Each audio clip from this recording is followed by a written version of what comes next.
Well, thank you to Heather and everybody here for inviting and enabling me to be here, and thank you to Heather for help over many years. That prize-winning essay, I think the initial impetus for that was reading something about what Sloan described as his distortions, and this was before everything had been digitized, and Heather took a photo of one of these on her iPhone and sent it to me.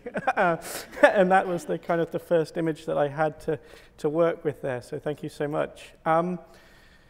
I think it's fair to say that scholars have not spent a great deal of time talking about John Sloan's nudes, and if you know the collection here, it's not for want of material.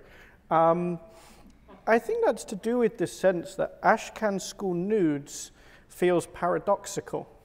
Ashcan School painting happens away from the studio, out in the streets. It deals in anecdotal narratives, urban types, social interactions, and details of custom and costume that nude studies preclude or literally slip away.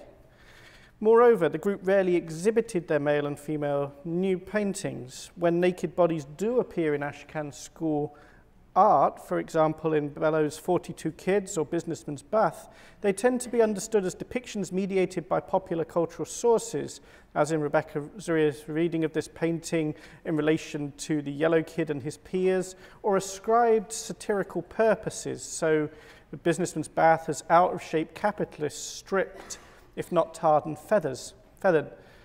Or else, the nude is understood in terms of rupture. At the end of Alexis Boylan's recent study of Ashcan School painters, the nude becomes, like a Harley-Davidson, a sign of midlife crisis. Boylan's conclusion leaves the group on a desultory note in 1913, 2 decades into their shared enterprise, striving for recognition and increasingly out of the loop. She writes, Henri's strange submission to the Armory show, figure in motion. A quickly produced nude suggests some artistic fishing for renewal. This subject matter was a defensive move by Henri, an attempt to say something progressive that backfired. Sloan too would find nudes in 1913, a subject that would torture the artist, perhaps everybody else, for the rest of his career, and result in hundreds of awkward, strange paintings that never found an audience. I'm not going to talk about those, but Henri and Sloan did not fish for or find nudes in this moment. They'd long been part of their practice, and I want to trace an extended transatlantic history to locate the life class and the nude nearer to the center of Ashcan School artistic and intellectual development. The story goes all the way back to Henri's enrollment at the Pennsylvania Academy of Fine Arts in the fall of 1886, when he really embraced the clinical, anatomically focused curriculum developed by the recently departed Thomas Eakins and perpetuated by his colleague Thomas Anschutz. More and more interested in anatomy, runs a typical diary entry from that year alongside notes from Rimmer's and Marshall's anatomy textbooks, talking of organizing sketch club in Academy. Pursuing the more controversial tenets of Eakins' teaching, Henri visited the dissecting room at Jefferson Hospital with his brother Frank, who was enrolled there as a medical student. He writes, "The horrors of the dissecting room have little effect on me. It's not as terrible as the outsider would think. Although once in a while you put yourself in his place mentally and see yourself skinned and literally cut into mincemeat, laughed, smoked, jested, lectured over. But the purpose!" Exclamation point. These musings hint at the insistence on a dialogic, empathetic relationship with subjects. You put yourself in his place, that would come to define the approach to painting the body Henri would later share with friends and students. His diary entries make clear that though Henri's journey to that point was a long and tortuous one, involving dedicated periods of study at PAFA and at the Académie Julian, Henri's fall 1888 letters and diary entries describe a fervent embrace of Parisian student life, learning French, seeking grudging praise from teachers, vying for good position in the cramped space of Julian's studio, as depicted in this painting by Wilmington's own Jefferson David Chalfant. But especially during his second enrollment at the Academy in 1890, Henri found himself increasingly at odds with Bouguereau and disillusioned with Julian's ever money-grasping nature and dirty, unhealthy ateliers. Following his final criticism with Bouguereau, Henri noted sometimes he's almost abused me, for I have come to work in a different way from the line of procedure which he lays down, in fact quite different from the rest of the school. On finally passing the entrance exam for the École des Beaux-Arts, Henri was dismayed to find himself back drawing from casts. He writes, "I don't like the latter work much, the cast. Antiques are very fine, but there is nothing that equals the living model. Be the antique ever so perfect in form, be the model ever so awkward, there is always a living charm, something yet greater in the latter than the classic perfections of the antique." That insistence on drawing from casts derived from 18th century formulations of artistic education, in which, as art historian Alex Potts explains, the ideal figure is on the surface a socially and culturally empty image. Its forms are supposed to be a denial of the coarsely sensual rhetoric that appeals to the common people. Henri chafed at these strictures and saw instead the unidealized, sensual and awkward human bodies that he encountered at Académie Julian balls, where he saw beautiful female forms not too much hidden, but also in the work of contemporary painters and old masters viewed in European galleries and museums. From Manet's Déjeuner-sur-l'Herbe and Olympia onwards, the Impressionists had made visible the flesh and class and sexuality of their naked subjects.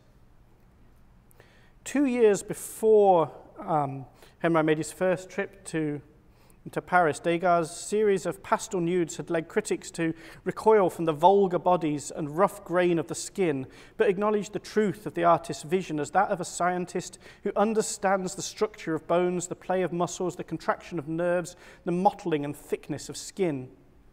In his diary, Henri described seeing a splendid piece of fleshwork in a pastel nude of a woman fixing a lamp. And this is a little tricky to discern, but that could plausibly be Degas' bedtime woman extinguishing her lamp. But certainly visiting Rome late in 1890, he again found himself confronted with this quality of fleshwork when he was overwhelmed by Michelangelo's Moses at San Pietro, exclaiming, "And as for fleshiness, take the arm in which the tablets are held, it sends strength to its beholder." And also seeing a Titian where he said, "One can't perceive how it models, but the play of flesh is there, and the beauty of the woman and her character." Responding to these encounters and inspired by reading Emerson's exhortations to follow one's own compass, Henri declared, "The cold facts of careful execution. If this is art, I shall never be an artist," and set out in a letter home a position that would define his career as an artist and teacher. He writes, for the time being, I laid aside all precepts about what to paint, where to put paint and leave it, decided to muck around and search out what I wanted. My study looked it too, dirty, unscienced, but alive. This credo applies to more, of course, than just Henri's depiction of the body, but I think it's at its most pointed when set against the critical rigor of PAFA, the endless drawing from life and casts in Paris, and even those strains in Impressionism that led critics to liken Degas to a scientist, unscienced but alive. Returning to Philadelphia in 1891, Henri began to develop an art pedagogy that did not simply drop anatomy in the life class, but rather sought to approach it in an unscienced but alive manner. It was around this time that he met John Sloan, who, having briefly enrolled at PAFA and fallen out with Anschutz over precisely that thorny issue of drawing from casts. In 1893, Sloan and his friend Joe Laub set up the Charcoal Club, an evening school where students and commercial illustrators could further their art education. This was an early expression of what I take to be Sloan's autodidactic hunger, his urge through writing and viewing and creating artistic networks to approximate Henri's Parisian art education and experience, but also of Henri's willingness to share that transatlantic experience with American friends. As Jennifer Parsons notes in a recent dissertation, the club took many of its cues from the Académie Julian, including the informal, rowdy atmosphere of the Paris ateliers and the emphasis on work from life models. In notes made while supervising a Charcoal Club live session with Lizzie Armstrong posing, Henri describes the attitudes of various students, complains about the negative influence of an ex-Eakinsite, the painter of Gluti Maximi, and ends by restating his teaching philosophy. The experience of many studies direct from nature would, he believed, lead students to a translation of those emotions which result in man from his contact with nature. In a 1901 lecture, Henri told students at Philadelphia's School of Design for Women, "One's early fancy of man and things must not be forgotten. One's appreciation of them is too much sullied by coldly calculating and dissecting them." A decade later, his student Alice Klauber transcribed a life class in which Henri declared, "A nude young girl in the light is a mystery. I wish to know and could understand the reasons for my great pleasure and be able to paint the sensation." Correspondence with Arthur Davis and others indicates that Henri employed models and painted nudes in his own studio during this period. This temporary sketch, kneeling nude, hints at this effort towards a dirty, unscienced study of expressive emotion and sensation. Around this time he made this sketch, Henri began to teach at the New York School of Art. Several of the young students, or young artists who studied with him, described first encountering Henri in the life class studio. Guy Pendubois recalls that on taking over the class, Henri questioned the manhood of students who could draw or paint this woman in her glorious nudity as though she was a plaster cast, a thing less alive than a cabbage.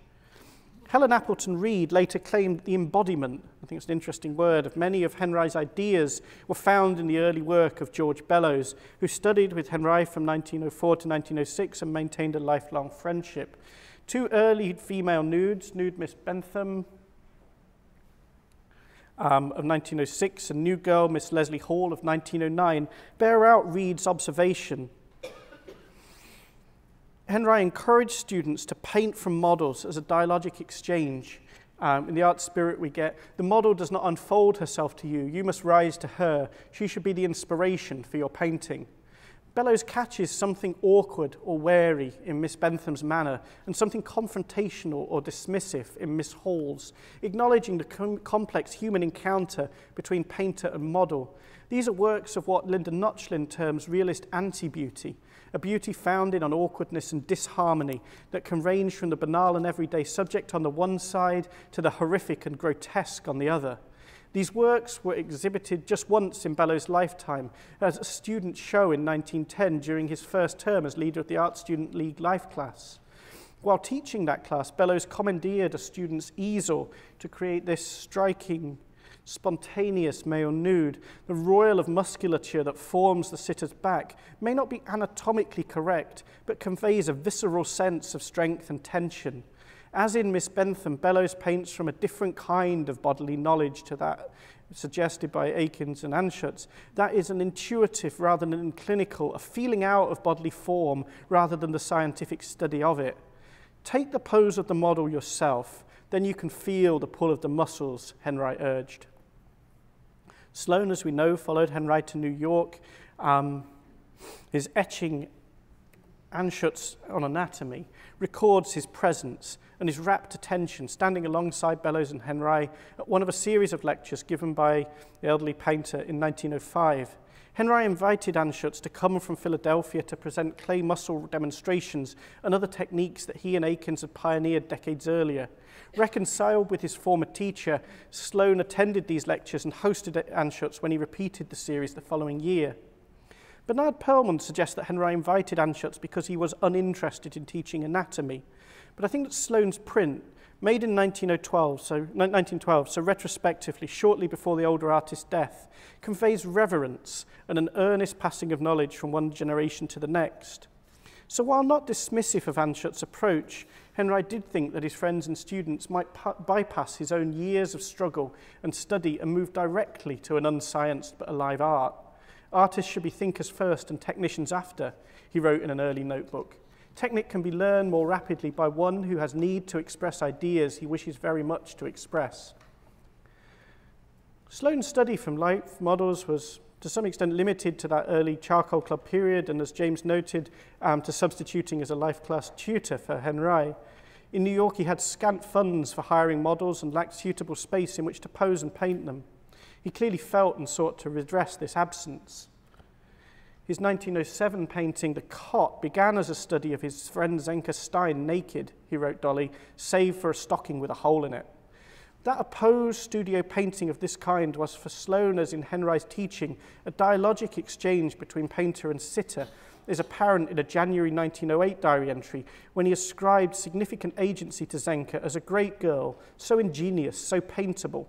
The best professional model in New York, probably, though Sloan admitted, by my own experience, is small. Bending over an unmade bed to examine her toes in a scant garment that suggests a lightly worn poverty, the cot might have been an early female nude in the vein of contemporaneous tenement scenes such as 3 a.m., had Sloan not returned to the canvas to rework it with Zenka holding a drape about herself. He tried again at the subject in 1909, but his bohemian model failed to turn up for the second session, and he abandoned the canvas. It was only after securing a studio space separate to his apartment in 1912 that Sloan began to work in earnest making paintings from life models. Several strains in Sloan's wide-ranging autodidactic exploration of his era's radical thought urged an uninhibited embrace of the body and of its sensuality and sexuality.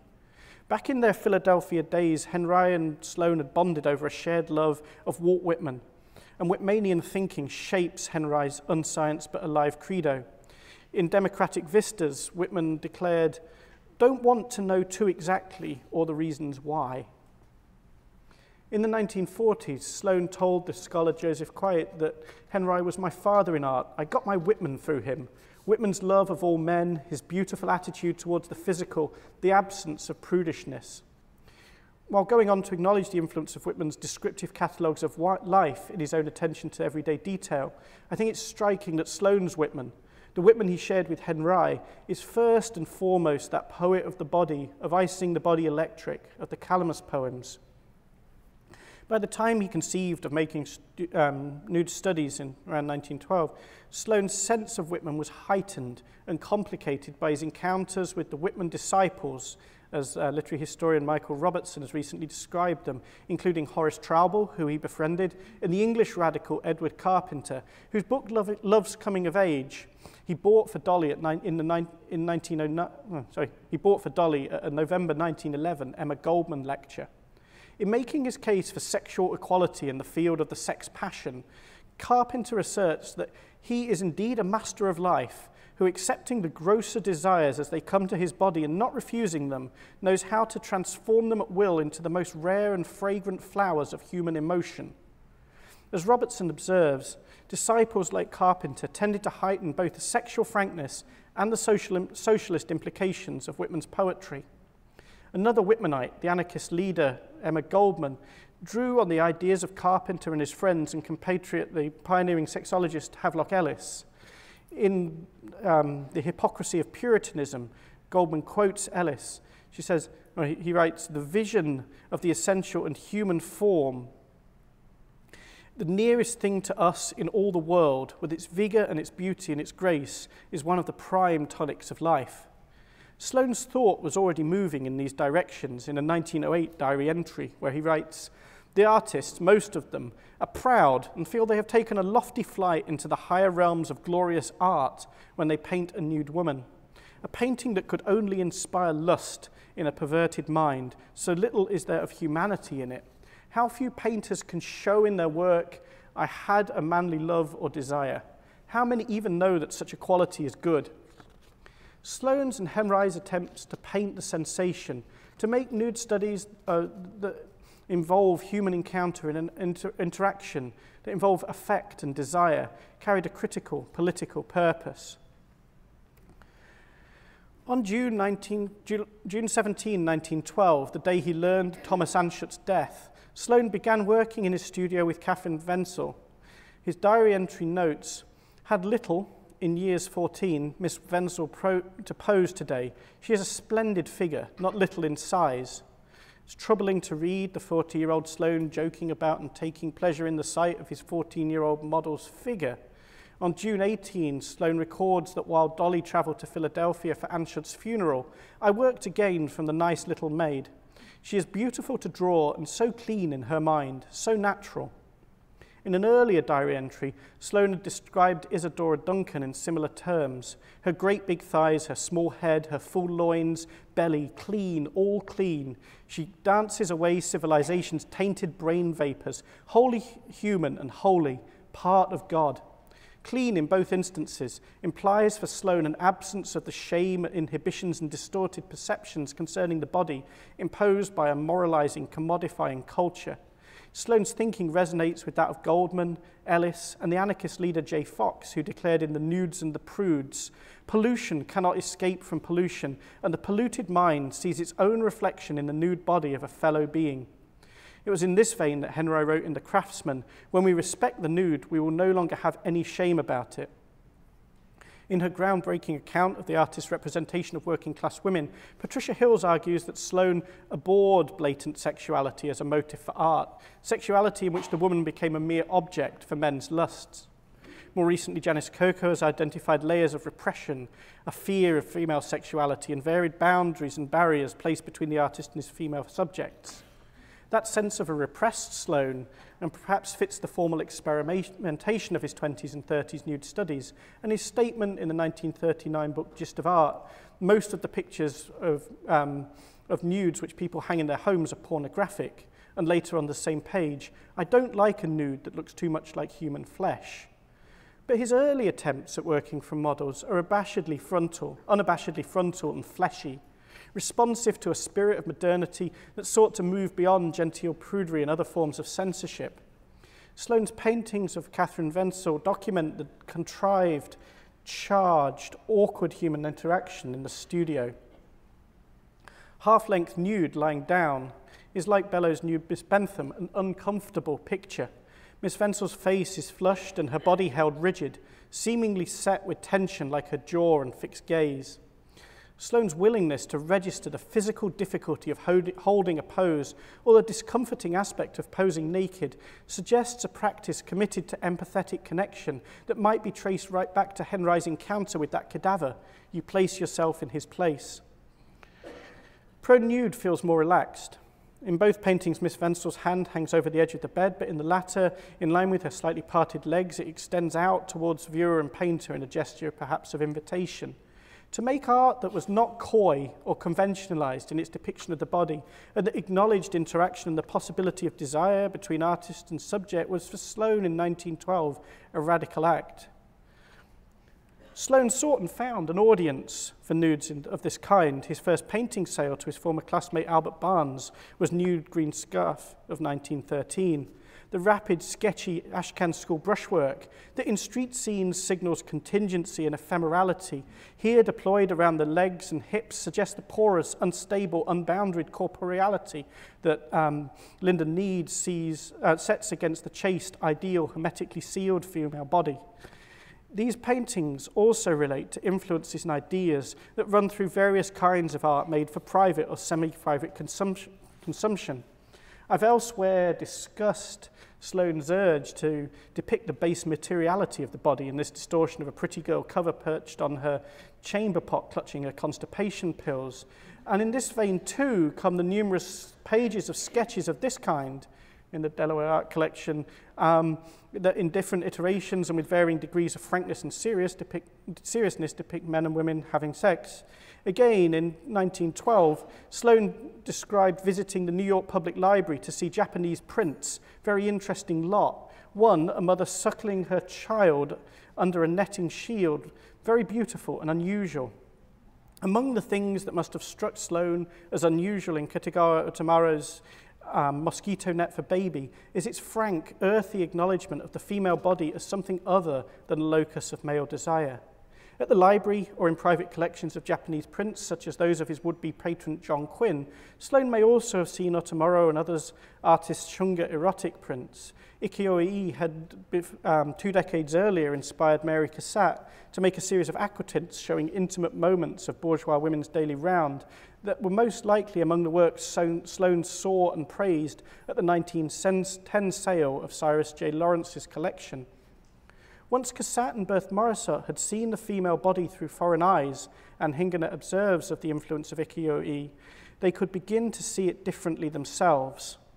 While he did not or could not bring this idea to full realization in his paintings, Sloan did for a period in the early 1910s pursue an art of the female body that operated outside the artistic conventions he would later deem pornographic, that acknowledged a fleshy, sensual, awkward, sexual, uncomfortable body, and that in his delicate intimate drawing, Dolly in the Bath, sought a nuanced dialogic encounter with its subjects. Thank you.